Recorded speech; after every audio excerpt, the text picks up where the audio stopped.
show today. The topic this morning is the Harlem Renaissance, and we're fortunate to have with us two scholars, one from Tennessee State University and one from Vanderbilt University, to talk about the Harlem Renaissance.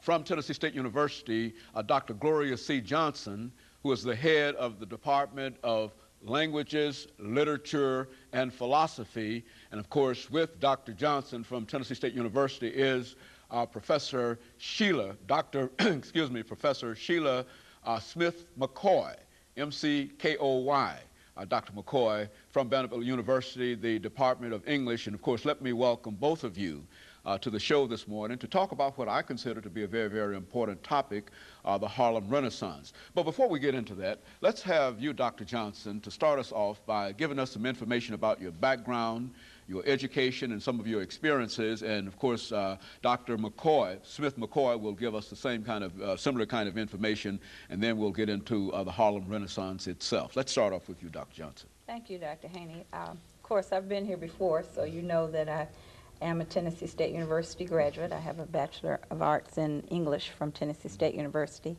a Master of Arts in English from the University of Illinois at Urbana-Champaign, and a PhD in English from the University of Tennessee at Knoxville. I've taught at Tennessee State University now.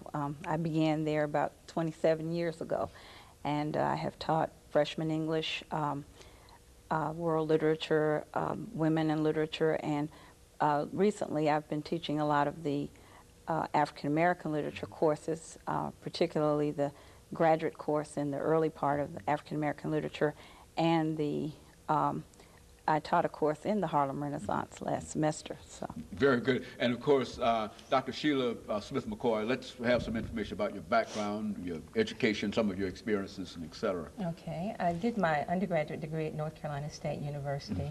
Got the master's from UNC Chapel Hill, and I follow with the PhD from Duke University.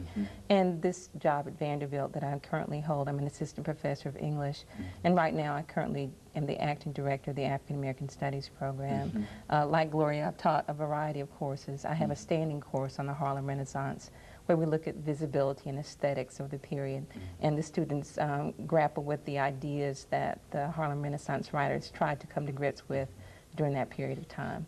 But I also teach a variety of courses in American literature, African American literature, African literature, and Afro-Caribbean literature. Very good. I think we've got the making of an excellent show here dealing with the Harlem Renaissance. Let's start it off, Dr. Johnson, by having you to sort of define what we really mean by the Harlem Renaissance and the part that event plays in terms of the African-American experience, or indeed the American experience. And of course, the two of you will simply deal with that kind of information for us.